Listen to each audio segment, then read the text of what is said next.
Good morning students. So thermodynamics நடந்த இந்த test 59 ஓட ஆன்சர் கீ தான் டிஸ்கஸ் பண்ண போறோம். ஃபர்ஸ்ட் क्वेश्चन பாருங்க, entropy of the universe is. சரி, அண்டவெளியின் என்ட்ரோபி சரிங்களா என்ன ஆகும்னு சொல்லி கேட்டிருக்காங்க அப்படின்னா ஏ வந்து கான்ஸ்டன்ட் சொல்லியிருக்காங்க, ரெண்டாவது வந்து பார்த்தோம்னா 0, மூணாவது டிக்ரீசிங் எவ்ரிடே, 4 இன்க்ரீசிங் எவ்ரிடே சரிங்களா. நம்மளுக்கு பாருங்க எதோட ஆன்சர் தான் கேட்டிருக்காங்க அப்படின்னா என்ட்ரோபி தான் கேட்டிருக்காங்க, எனர்ஜி கேட்கல சரிங்களா. ஸோ எனர்ஜின்னு கேட்டாங்க அப்படின்னா எனர்ஜிங்கிறது கான்ஸ்டன்ட், ஆனால் என்ட்ரோபிங்கிறது இன்க்ரீசிங் எவ்ரிடே சரிங்களா. ஒவ்வொரு நாளும் என்னவாக தான் ஆகும் அப்படின்னா இன்க்ரீஸ் தான் ஆகும். ஸோ அதனால ஒவ்வொரு நாளும் அதிகரிக்கிறது அப்படிங்கிறது தான் நம்மளுக்கு சரியான ஆன்சர்.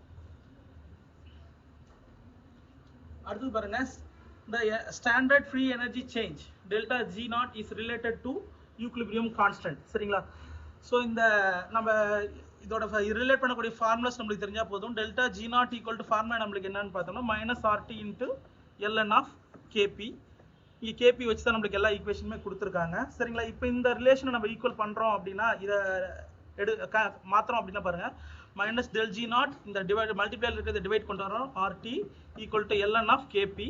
இந்த ln நம்ம கேன்சல் பண்ணோம், ரெண்டு சைடில் எக்ஸ்போனன்ட் எடுக்கணும். எக்ஸ்போனன்ட் எடுத்தீங்க அப்படின்னா அப்போ கேபி ஈக்குவல் டு என்ன கிடைக்கும் அப்படின்னா e power minus del G naught divided by RT அப்படிங்கிறத நம்மளுக்கு ஆன்சராக கிடைச்சிருக்கும். ஸோ இந்த ஆன்சர் இந்த ஆப்ஷன் எதில் அவைலபிளாக இருக்குது அப்படின்னு பார்த்தோம் அப்படின்னா KP equal to e power minus del G by RT. C option நம்மளுக்கு கரெக்டாக இருக்குது பாருங்க, இங்கே எக்ஸ்போனன்ட் இல்லை, இதில் எக்ஸ்போனன்ட் இருக்குது. ஸோ எக்ஸ்போனன்ட் இருக்கிறது தான் கரெக்டான answer. So option C correct. அடுத்தது பாருங்க, ஹெஸ்லா இஸ் அன் அப்ளிகேஷன் ஆஃப் சரிங்களா. ஹெஸ்லா வந்து எதோட அப்ளிகேஷன் அப்படின்னு பார்த்தோம்னா ஃபர்ஸ்ட் லா ஆஃப் தெர்மோடைனமிக்ஸ். உங்களுக்கு தெரியும் ஹெஸ்லாக்கு இன்னொரு பேரே வந்து கான்ஸ்டன்ட் ஹீட் சமேஷன் அப்படின்னு தான் அர்த்தம். ஸோ அப்போ எனர்ஜிஸ் எப்படி சேஞ்ச் ஆகிருக்கு அப்படிங்கிறத ரெப்ரசென்ட் பண்ணக்கூடியது. ஸோ ஆன்சர் பார்த்தீங்கன்னா C, first law of thermodynamics. அடுத்தது பாருங்க, ஸோ ரியாக்ஷன் எந்தால்பி பேஸ் பண்ணியிருக்க ப்ராப்ளம் பாருங்க. கொஸ்டின் என்ன கொடுத்துருக்காங்க பாருங்க, enthalpy of a formation of enthalpy of formation of NH3 is minus 46 kilojoule per mole. enthalpy change of the reaction சரிங்களா.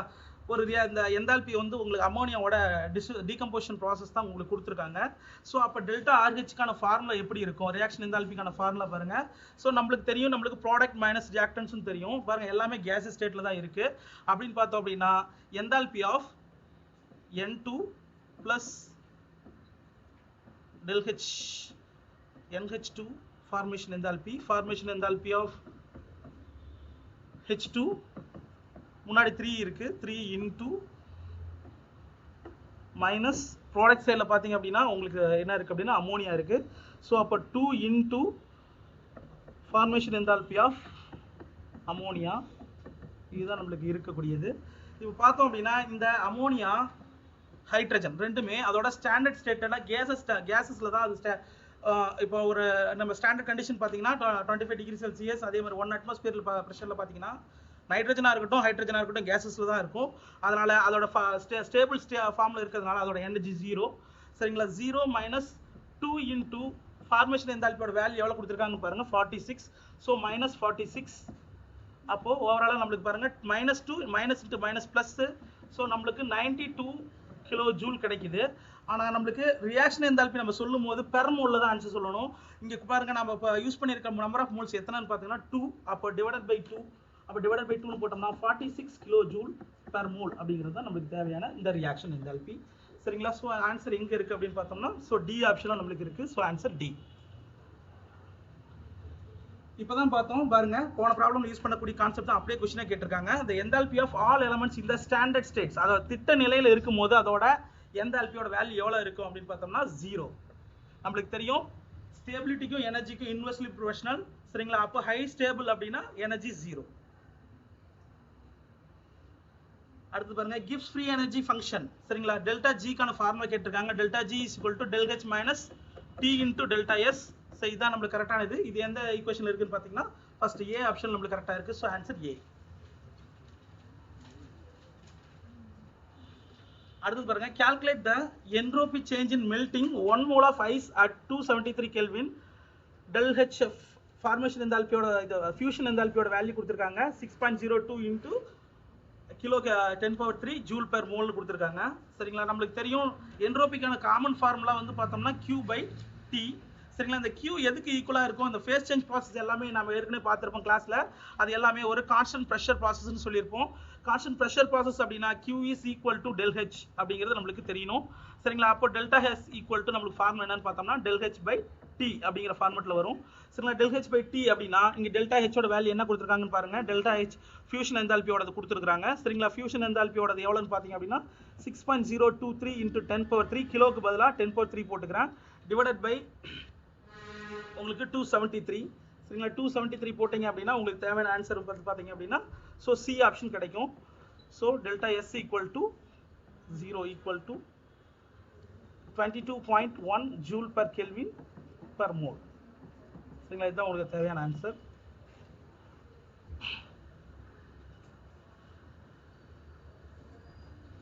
அடுத்து பாருங்க, which one of the statement is false? கொடுத்திருக்க ஸ்டேட்மெண்ட்ல எது தவறானதுன்னு கேட்டிருக்காங்க. Temperature is a state function சரிங்களா. So இதல compare பண்ணிக்கிறது எல்லாமே ஸ்டேட் ஃபங்க்ஷன், அதை வச்சு தான் கம்பேர் பண்ணிருக்காங்க சரிங்களா. Temperature is a state function சொல்லிருக்காங்க. ஸ்டேட் ஃபங்க்ஷன் சொல்லலாம் அல்லது பாயிண்ட் ஃபங்க்ஷன் சொல்லலாம். சோ அப்ப இந்த ஸ்டேட்மெண்ட் வந்து கரெக்ட் சரிங்களா. அதாவது பாதையை சார்ந்து இருக்காம இருக்கக்கூடியது அப்படின்னு சொல்லியிருக்காங்க. Work is a state function சொல்லியிருக்காங்க பாருங்க. ஒர்க்குங்கிறது நம்மளுக்கு தெரியும், செய்யக்கூடிய வேலைங்கிறது இன் அவுட் அப்படிங்கிற கான்செப்ட் பொறுத்தவரை அதோட வேல்யூ மாறும், பிளஸ் மைனஸா மாத்தி எடுத்துப்போம். ஏன்னா W in அப்படின்னா நம்ம என்ன எடுத்துப்போம், பாசிட்டிவ்னு எடுத்துப்போம். அதே W out அப்படின்னா நம்மளுக்கு என்ன எடுத்துப்போம், நெகட்டிவ். அப்போ அது பாதை சார்ந்தது, அது பாத் ஃபங்க்ஷன். அப்போ அவங்க சொல்லியிருக்க ஸ்டேட்மெண்ட் எது தப்புன்னு பார்த்தோம்னா பி தான் தப்பு. ஸோ ரெக்கார்ட் ஆன்சர் பார்த்தோம்னா பி. அடுத்து பாருங்க, change in state is completely defined when initial and final states are specified சரிங்களா. சேஞ்ச் இன் ஸ்டேட்டுங்கிறதே ஒன்ஸ் ஒரு ஸ்டேட்ல இருந்து இன்னொரு ஸ்டேட்ல மாறி இருக்கக்கூடியது தான் சரிங்களா. அதாவது ஒன்னுங்கிற ஸ்டேட் டூங்கிற ஸ்டேட்டுக்கு மாறும்போது தான் நம்மளுக்கு சேஞ்ச் இன் ஸ்டேட் ப்ராசஸ்ங்கிறது இருக்கு. அப்போ இந்த ஒன்னுங்கிற ஸ்டேட்டும் ரெண்டுங்கிற ஸ்டேட்டும் கரெக்டாக வரையறுத்திருக்கணும். அதான் கம்ப்ளீட்லி டிஃபைன்ட் அப்படின்னு சொல்லியிருக்காங்க. அப்போ அதுவும் கரெக்டான ஸ்டேட்மெண்ட் தான்.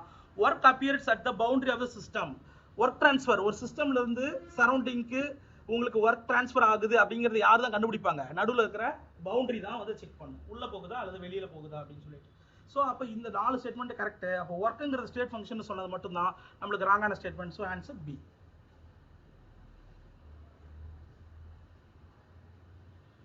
அடுத்து பாருங்க, which one of the pairs does not represent intensive property சரிங்களா. எது இன்டென்சிவ் ப்ராப்பர்ட்டி இல்ல, அதாவது நிறைசார் பண்புகள் இல்ல அப்படின்னு சொல்லியிருக்காங்க சரிங்களா. அல்லது அகப்பண்புகளை தமிழ்ல பார்த்தோம்னா இன்டென்சிவ் ப்ராப்பர்ட்டிக்கு அகப்பண்புகள் இல்ல அப்படிங்கிற மாதிரி கேட்டிருக்காங்க. எது இல்ல அப்படின்னு சொல்லி கேட்டிருக்காங்க.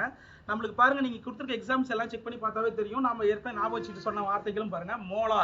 மோலார்னு வந்துச்சுன்னா நம்மளுக்கு என்ன ப்ராப்பர்ட்டி அப்படின்னு பார்த்தோம்னா இன்டென்சிவ் ப்ராப்பர்ட்டி சரிங்களா. பார்த்தீங்க அப்படின்னா 2 காம்பினேஷன்ல மோலார்ங்கிற வேர்டு இருக்கு. ஸோ அப்போ அது ரெண்டுமே ஆன்சரா வர வாய்ப்பு இல்லை. அடுத்து பாருங்க, டெம்பரேச்சர் சரிங்களா. டெம்பரேச்சர் நம்மளுக்கு தெரியும், ப்ரெஷர், வால்யூம், டெம்பரேச்சர், இது எல்லாமே உங்களுக்கு இன்டென்சிவ் ப்ராப்பர்ட்டி அது கீழே வரும் சரிங்களா. அப்போ பார்த்தோம் அப்படின்னா டெம்பரேச்சருங்கிறது உங்களுக்கு இன்டென்சிவ் ப்ராப்பர்ட்டியில் தான் கீழே தான் இருக்கு. அதே மாதிரி டென்சிட்டியும் உங்களுக்கு இன்டென்சிவ் ப்ராப்பர்ட்டிக்கான எக்ஸாம்பிள் தான். அடுத்தது பாருங்க, நீங்க இது மூணுத்தையும் விட்டுட்டு மீதி இருக்க ப்ராப்பர்ட்டி பாருங்க, ஹீட் கெப்பாசிட்டி அண்ட் எந்தால்பி சரிங்களா. ஹீட் கெப்பாசிட்டிங்கிறது முன்னாடி ஸ்பெசிஃபிக்ங்கிற வேர்ட் இருக்கணும் சரிங்களா. அப்படி இல்லைனா மோலார் ஹீட் கெப்பாசிட்டின்னு இருந்துச்சுன்னா அது இன்டென்சிவ் ப்ராப்பர்ட்டி. ஆனால் இங்கே வெறும்னே என்ன தான் கொடுத்துருக்காங்க அப்படின்னு பார்த்தோம்னா ஹீட் கெப்பாசிட்டி தான் கொடுத்துருக்காங்க. அதே மாதிரி எந்தால்பியில் கண்டிப்பாக என்னோட வேல்யூ மல்டிபிகேஷனில் இருக்கும். ஜென்ரலாக என்னோட வேல்யூ பாருங்க, delta H equal to formula என்னது, என்சிபி இன்டூ டெல்டி. இதுலையும் பார்த்தீங்கன்னா என்னோட மல்டிபிகேஷன் வருது. அப்போது இதில் எக்ஸ்டென்சிவ் ப்ராப்பர்ட்டியாக கொடுத்துருக்கிறது இந்த பி ஆப்ஷன் மட்டும்தான். அப்போ உங்களுக்கு ஆன்சர் வந்து பார்த்தோம்னா பி. ஏன்னா இங்கே நாட் இன்டென்சிவ் ப்ராப்பர்ட்டி எது இல்லைன்னு தான் கேட்டிருக்காங்க. ஸோ அப்போ ஆன்சர் வந்து பார்த்தோம்னா பி. அடுத்தது பாருங்க, given an ideal gas is expanded adiabatically சரிங்களா. adiabatic கண்டிஷன்ல ஒரு கேஸ் வந்து எக்ஸ்பேண்ட் ஆகுது சரிங்களா. சம வெப்ப செயல்முறையில் ஒரு மீளா செயல்முறையில் விரியுதுன்னு சொல்லியிருக்காங்க. V1 இருந்து V2 கேஸ்க்கு எக்ஸ்பேண்ட் ஆகுதுன்னு சொல்றாங்க சரிங்களா. அப்போ இங்கே என்ன ப்ராசஸ், எப்படி நடக்கக்கூடிய கண்டிஷன்ஸ் இருக்க வாய்ப்பு இருக்கு அப்படின்னு சொல்லி கேட்டிருக்காங்க.